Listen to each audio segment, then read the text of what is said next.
அஸ்ஸலாமு அலைக்கும் வரஹ்மத்துல்லாஹி வபரகாத்துஹு. வலைக்கும் சலாம் வரஹ்மத்துல்லாஹி வபரகாத்துஹு. எப்படி இருக்கீங்க? நல்லா இருக்கீங்களா? அல்ஹம்துலில்லாஹ். இங்க பாரு, எப்படி முகத்தை திறந்து போட்டு போறாங்க. ஆமா, அவங்க வெளியூர்காரங்களா இருப்பாங்களோ? வெளியூருக்காரங்களா? இல்ல இல்ல, நம்ம ஊர்ல கூட சில பெண்கள் இப்படிதான் முகத்தை திறந்து போட்டு போறாங்க. அப்பனா அவங்க நஜாத்காரங்களா இருக்கலாம். நஜாத்துக்காரங்களா? அவங்களுக்கு ஒரு வேலையே இல்ல. எப்ப பார்த்தாலும் மக்கள்கிட்ட குழப்பம் செய்யறதுதான் வேலை.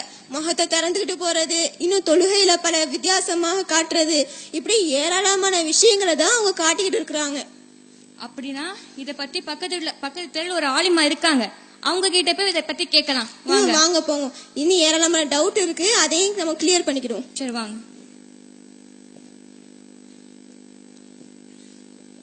அஸ்ஸலாமு அலைக்கும் வரஹ்மத்துல்லாஹி வபரகாத்துஹு. வலைக்கும் சலாம் வரஹ்மத்துல்லாஹி வபரகாத்துஹு. யாரு நீங்க?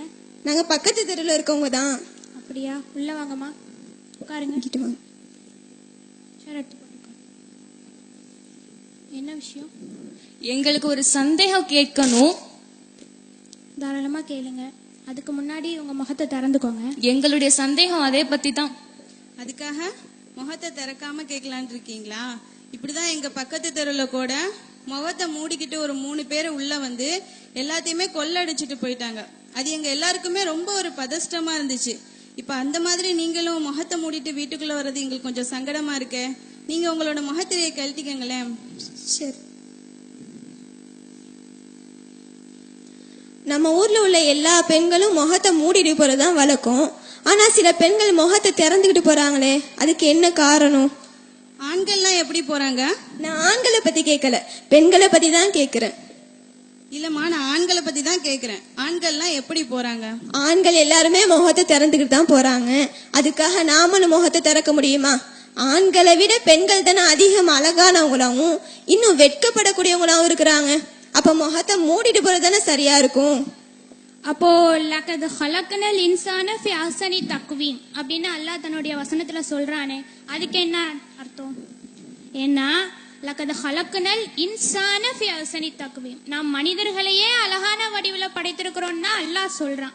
பெண்களை மட்டும் அழகா படைத்திருக்கிறோம்னு அல்லாஹ் சொல்லல. சரியா? யூசுப் நபி அலைஹிஸ்ஸலாம் அவர்களை கூட அல்லாஹ் உலகத்தினுடைய பாதி அழகை கொண்டு படைத்ததா சொல்லி காட்டுறான். ரசூல் ஸல்லல்லாஹு அலைஹி வஸல்லம் அவர்களும் அதிகமா வெக்கப்படக்கூடியவங்களா தான் இருக்கிறாங்க.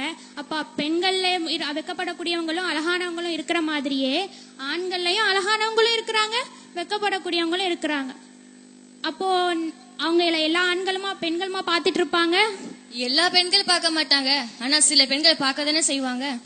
அப்போ பார்க்கக்கூடிய சில பெண்களுக்கு அல்லாஹ் தஆலா என்ன தீர்வு சொல்றான் அப்படின்னா, பெண்கள் எல்லாரும் பாக்குறாங்களே, ஆண்களே நீங்க உங்களுடைய முகத்தை மறைச்சிக்கங்க அப்படின்னு சொல்லி அல்லாஹ் தஆலா தீர்வு சொல்லல. இது நம்ம எல்லாருக்குமே தெரியும். ஆனா பெண்களுக்கு தான் அல்லாஹ் தஆலா உபதேசம் செய்யறான். வகுல்லில் முஃமினாத்தி யகுலுன்ன மின் அப்சாரிஹின்ன, முஃமினான பெண்களே நீங்கள் உங்களுடைய பார்வைகளை தாழ்த்துங்கன்னு அல்லாஹ் சொல்றான். ஏன் அல்லாஹ் பெண்களை பார்வையை தாழ்த்த சொல்றான்? ஆணோட முகம் திறந்திருக்கு அப்படிங்கறதுனால தானே. அந்த ஆணை பார்க்க கூடாது அப்படிங்கறதுக்காக தானே அல்லாஹ் பெண்களை பார்வையை தாழ்த்த சொல்றான்.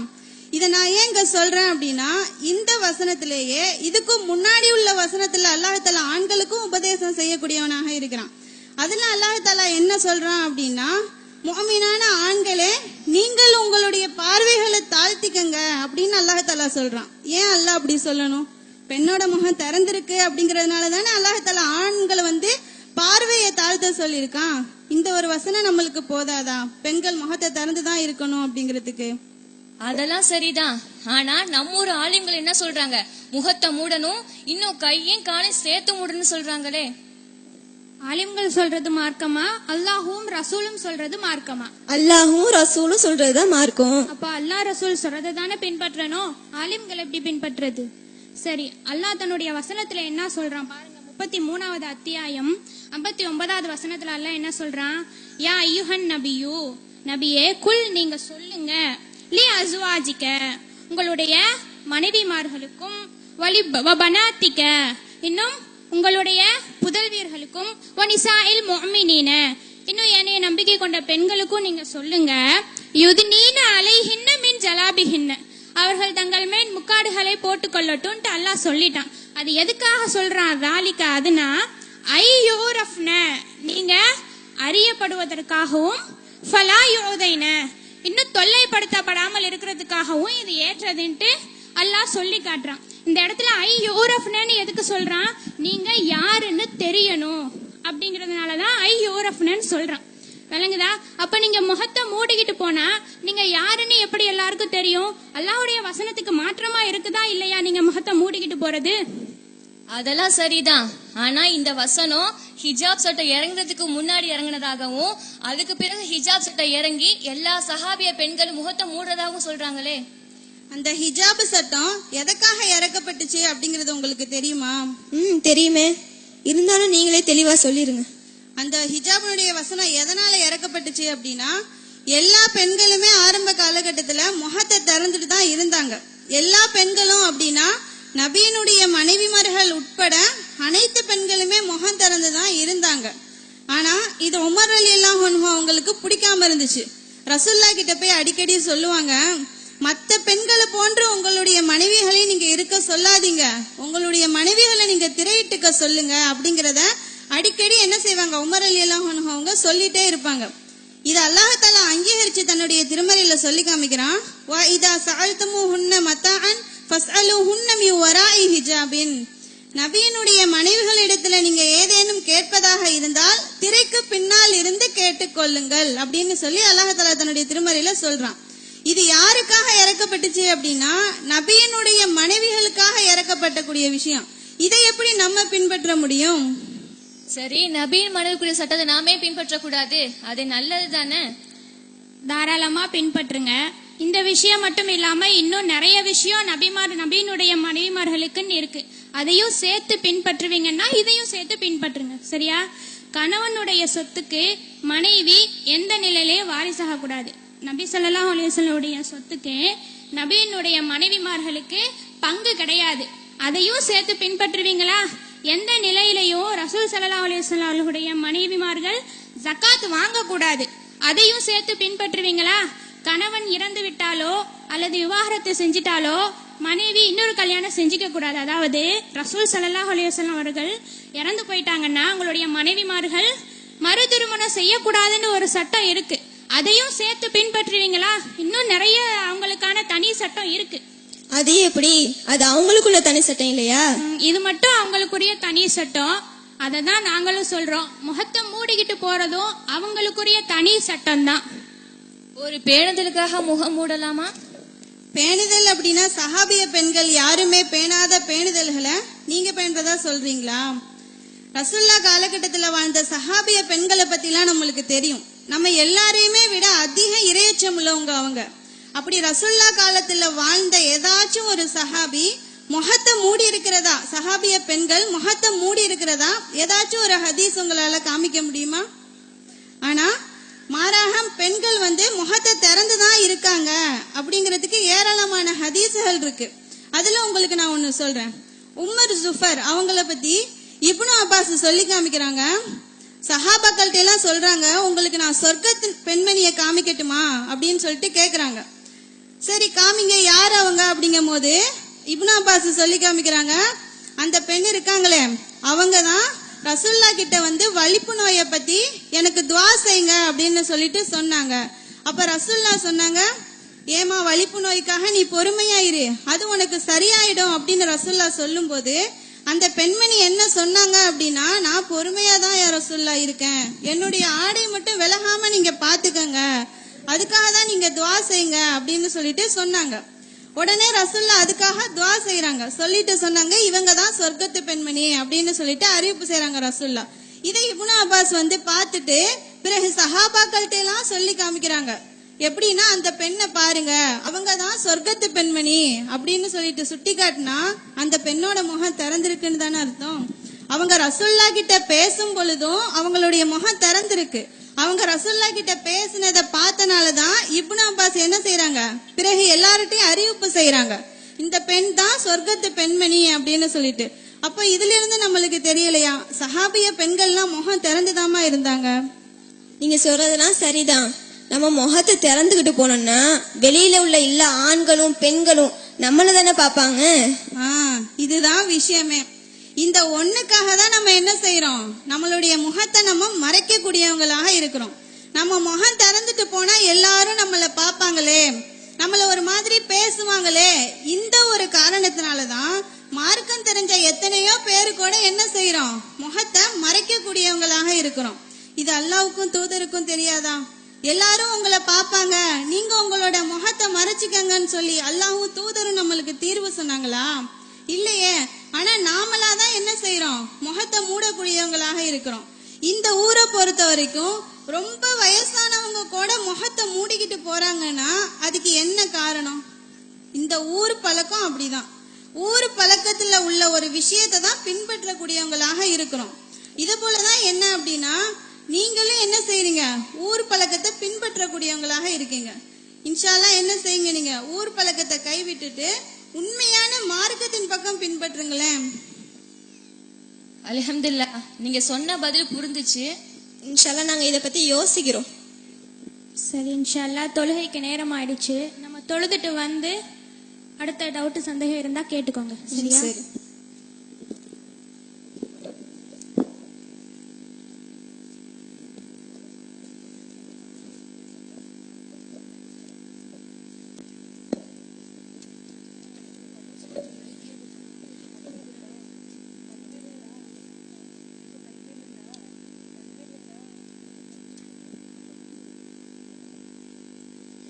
நீங்க தொழுத முறையெல்லாம் நாங்க கவனிச்சோம். சரி, எல்லாமே ரொம்ப வித்தியாசமா இருக்கு.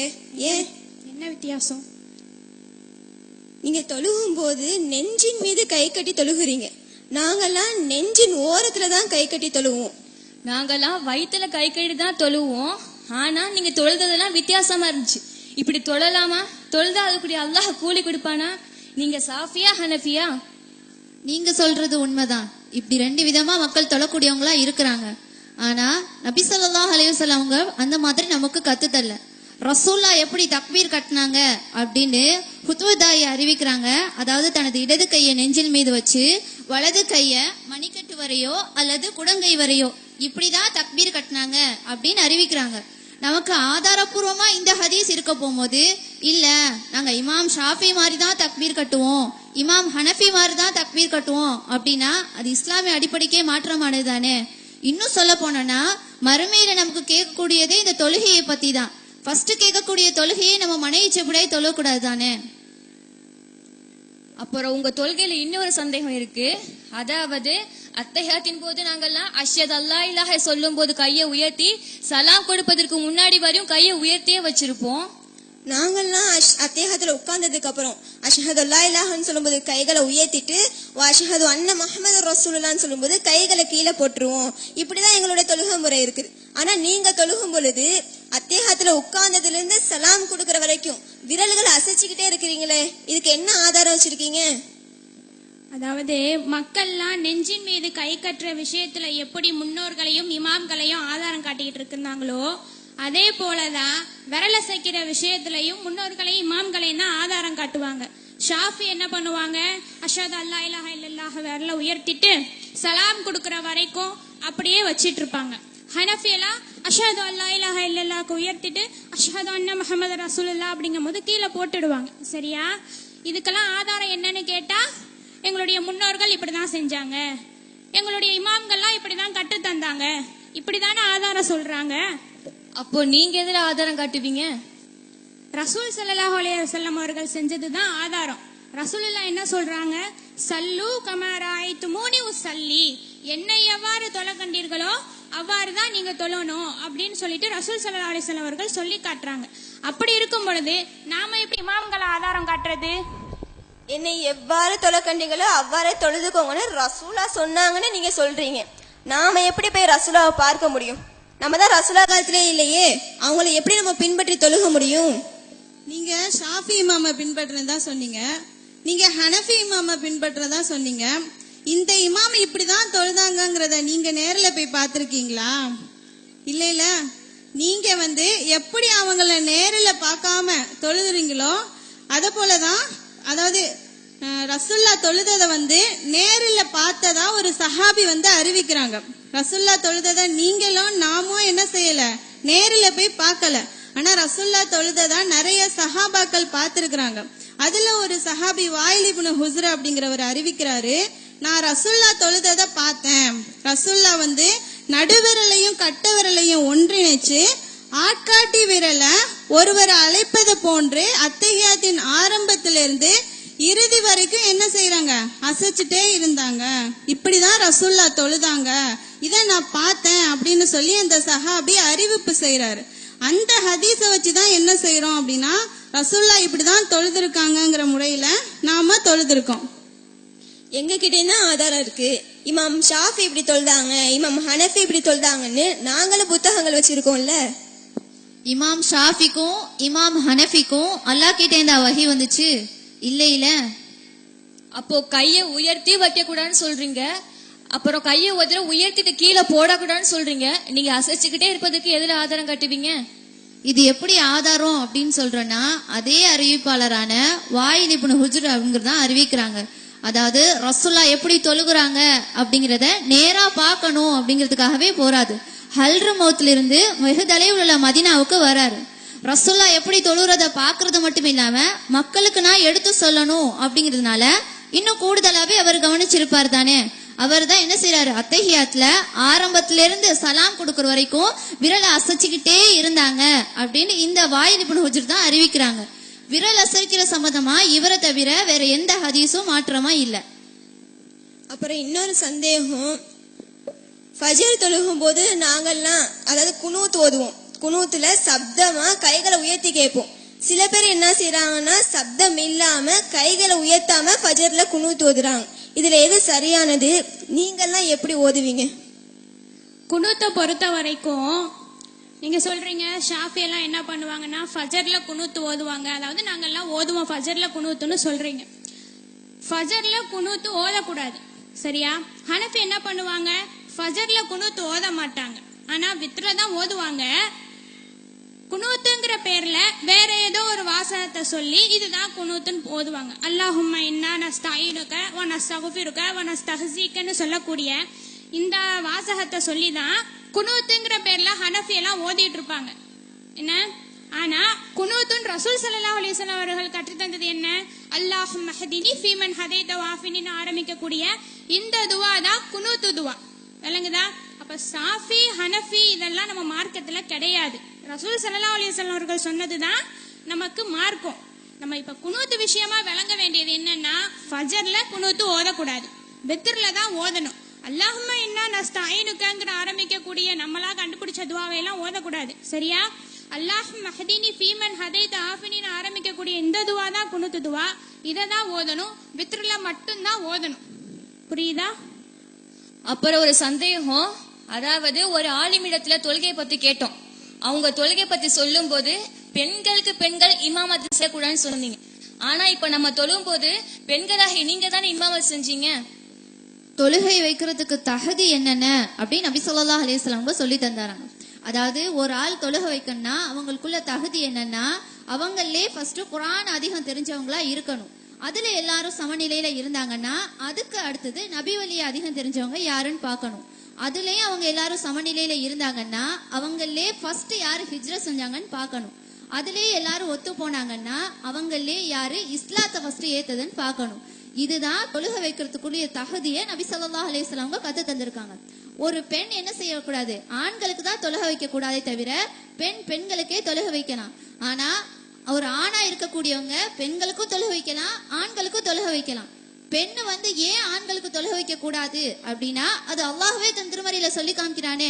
அதாவது ஆண்களை பார்த்து சொல்றான், ஆண்களே பெண்களை நிர்வகிக்க பொறுப்பு உங்களுக்கு தான் இருக்குது அப்படின்னு சொல்றான் இல்லையா? இந்த வசனத்தின் அடிப்படையை வச்சுதான் ஒரு பெண் ஆண்களுக்கு தொழுகை வைக்க கூடாது. அதுக்கு மாற்றமா பெண்களுக்கே இமாமத் செய்யலாம். பெண்கள் பெண்களுக்கு இமாமத் செஞ்சாங்கிறதுக்கு என்ன ஆதாரம் வச்சிருக்கிறீங்க? ரசூலா காலத்துல இந்த சஹாபிய பெண்மணி இந்த பெண்ணுக்கு தொழுகை வச்சாங்க, இமாமத் செஞ்சாங்கிறதுக்கு எந்த ஒரு ஆதாரமே கிடையாது. நீங்க எந்த ஆதாரத்தை வச்சுக்கிட்டு நாங்க பெண்களுக்கு பெண்கள் இமாமத் செய்வோம்னு சொல்றீங்க? ரசூல் ஸல்லல்லாஹு அலைஹி வஸல்லம் அவர்கள் சொன்ன அந்த செய்திய, பொதுவா ஹதீஸ எப்படி நீங்க இது சரி அப்படின்னு ஏத்துக்குவீங்க? அவங்களுடைய சொல், செயல், அங்கீகாரம் மூணையும் பார்க்கணும், சரியா? தொழுக வைக்கிறதுக்குரிய தகுதிகள் இதுதான் ரசூல்லா சொல்லிட்டாங்க. அதை செஞ்சு வேற காட்டணுமா? சொன்னா போதாதா? ரசூல் ஸல்லல்லாஹு அலைஹி வஸல்லம் அவர்கள் இது ஆண்களுக்குரியது இது பெண்களுக்குரியதுன்னு பிரிச்சு சொல்லாத வரைக்கும் அது ரெண்டு பேருக்குமே பொதுவானதுதான். சரியா? பெண்களும் ஆண்களை போன்றவர்கள் தான் சொல்றாங்க. விளங்குதா? இதுதான் பெண்களுக்குரியதுன்னு ரசூல்லா தனிச்சு சொன்னாங்கன்னா அதான் ஆண்கள் செய்யக்கூடாது, பெண்கள் மட்டும்தான் செய்யணும்.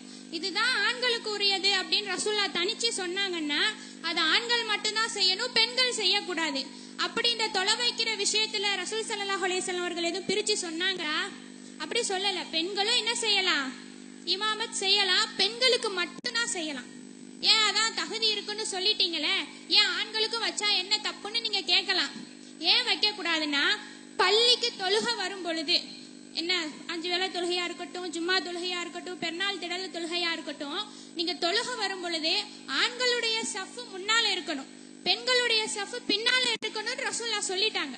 அப்ப அந்த ஒரு பெண் ஆண்களுக்கும் தொழுக வைக்கிற நிலை ஏற்பட்டா என்ன ஆகும்னா, முதல் சஃப்ல இருக்கிறாங்க பாருங்க ஆண்கள், அவங்களுக்கும் முன்னாடி வந்து நிக்க வேண்டிய நிலைமை ஏற்படும். அதனால ஆண்களுக்கு பெண்கள் தொலை வைக்க கூடாதே தவிர பெண்களுக்கு பெண்கள் இமாமத் செய்யலாம். இதுக்கு எந்த தடையும் கிடையாது. அப்புறம் இன்னொரு சந்தேகம், அதையும் கேட்கட்டுமா? கேளுங்கம்மா. அது என்ன? இரு கேக்குறேன். கேளுங்க. அது என்னன்னா, என்ன தயக்குமா? கேளுங்க. தொழுகை இல்லாத நேரத்துல சில பெண்கள் குரானை தொடுறாங்களே, இது கூடுமா? அசுத்தமான நிலையில எப்படி? நீங்க தொடுறது மட்டும் கூடாதுங்கிறீங்களா, இல்ல ஓதவே கூடாதுன்னு சொல்றீங்களா? தொடுறது கூடாதுன்னா குரான்ல இருக்குதே, ஓதலாமே. இல்ல, ஓதவும் கூடாது. அப்போ உங்களுக்குள்ளேயே நிறைய சந்தேகங்கள் இருக்கு. சரி, நீங்க குரானை வந்து தொடவே கூடாது அப்படின்னு சொல்லிட்டு குரான்ல ஒரு வசனம் இருக்கிறதா சொல்றீங்கல்ல, அது வந்து லா யமஸ்ஸஹு இல்லல் முத்தஹ்ஹரூன், தூய்மையானவர்களை தவிர வேற யாரும் இதை தொட மாட்டார்கள் அப்படின்னு இருக்கக்கூடிய வசனத்தை தானே நீங்க சொல்றீங்க? ஆமா, இதுதான். இந்த வசனம் யார பத்தி எதை பத்தி வருதுன்னு உங்களுக்கு தெரியுமா? தெரியும். தூய்மையா இருந்தாதான் குரானை தொடர்ந்து இருக்கு. அப்படி நீங்க புரிஞ்சுக்கிட்டீங்கன்னா நம்ம பிறந்ததுல இருந்து மண்ணுக்குள்ள போற வரைக்கும் இந்த குரானை ஓதவும் முடியாது, அதுல அல்லாஹ் என்ன சொல்றாங்கிறத புரிஞ்சுக்கவும் முடியாது. என்ன சொல்றீங்க? அதான் குளிச்சு தூய்மையானதுக்கு அப்புறம் நம்மளால குரானை தொட முடியும், அதுல அல்லாஹ் என்ன சொல்றான்னு தெரிஞ்சுக்க முடியுமே. அதாவது தூய்மையானதுக்கு அப்புறம் தூய்மையாயிருன்னு சொல்றீங்க, அப்படிதானே? ஆமா. நீங்க எவ்வளவுதான் அழுக்கு போற மாதிரி தேய்ச்சி நீங்க குளிச்சா உங்களோட உடம்புல அழுக்கு இருக்கதான் செய்யும். சில மணி நேரங்கள்ல அழுக்கு தானா வந்துடும். அப்புறம் எப்படி நீங்க தூய்மையானதா சொல்றீங்க? இருக்கும். ஆனா அல்லாஹ் சொல்ற அசுத்தம் இது பத்தியே இல்லையே. அப்போ மாதவிடாயின்னு மட்டும் குறிப்பிட்ட அந்த இடத்துல எல்லாம் சொல்றானா? தெரியலையே, எல்லாரும் அப்படித்தானே சொல்லிட்டு இருக்காங்க. எல்லாரும் அப்படி செய்யறாங்கிறதுக்காக நீங்களும் அப்படி செய்வீங்களா? அல்லாஹ்வும் தூதர் என்ன சொல்றான் அப்படிங்கறத நீங்க சிந்திக்க மாட்டீங்களா? அல்லாஹ் ரசூல் சொல்லாததே எல்லாரும் சொல்லிட போறாங்க. நான் அப்படி சொல்லலமா, அந்த மக்கள் புரிஞ்சுக்கிட்டது அவ்வளவுதான் நான் சொல்றேன். அப்போ தொடலாம் ஓதலான்னு சொல்றீங்களா? ஆமாமா. தொடலாம் ஓதலாங்கிறதுக்கு என்ன ஆதாரம் வச்சிருக்கீங்க? அதான் அல்லாவே குர்ஆன்ல சொல்லிட்டான்ல, தூய்மை இல்லாதவங்க நீங்க குர்ஆனை தொடக்கூடாதுன்னு. நீங்க சொல்றீங்கல்ல லா யமஸ்ஸஹு இல்லல் முத்தஹ்ஹரூன், அதே வசனம் தான் ஆதாரம். சரியா? உங்களுக்கு அலிம்கள் மூலம் தெரிய வந்த அந்த வசனம் லா யமஸ்ஸஹு இல்லல் முத்தஹ்ஹரூன், அது மட்டும்தான். அதுக்கு மேல உள்ள இன்னும் 2 வசனத்தையும் சேர்த்து நீங்க தெரிஞ்சுக்கிட்டீங்கன்னா இதுல உள்ள சந்தேகம் உங்களுக்கு பாதி நீங்கிடும். சரியா? இன்னஹு லகுர்ஆனுன் கரீம் ஃபீ கிதாபிம் மக்னூன் லா யமஸ்ஸஹு இல்லல் முத்தஹ்ஹரூன் அப்படின்ட்டு அல்லாஹ் அந்த குர்ஆன்ல சொல்றான். அங்க அல்லாஹ் என்ன சொல்றான்னா, இது பாதுகாக்கப்பட்ட பதிவேட்டில் இருக்க சங்கை மிக்க குர்ஆன்னு சொல்றான். பாதுகாக்கப்பட்ட பதிவேட்னா என்ன? அங்க அல்லாஹ்விடம் இருக்கிற லவ்ஹுல் மஹ்ஃபூல்ங்கிற அந்த ஏட்ல உள்ள குர்ஆனை பத்தி தான் அல்லாஹ் இங்க பேசுறான். நம்ம கையில உள்ள குர்ஆனை பத்தி இங்க அல்லாஹ் பேசல. விளங்குதா? இது எப்போ இறங்குச்சுன்னு உங்களுக்கு தெரிஞ்சிச்சுன்னா இதனுடைய முழு சந்தேகமும் உங்களுக்கு நீங்கிடும். எப்போ இறங்குனுச்சு?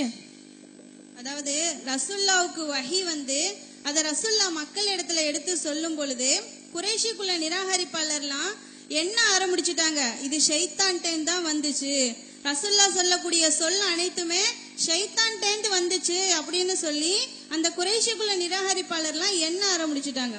இதனாலதான் அல்லாஹ் தஆலா தன்னுடைய திருமறையில சொல்றான், ஷைத்தான்கள்லாம் இதை தொட முடியாது, ஷைத்தான் வந்து தூய்மையானவன் கிடையாது தானே. அதன் அடிப்படையில் அல்லாஹ் சொல்லும் பொழுது தூய்மையானவர்களை தவிர வேறு யாரும் இதை தொட முடியாது.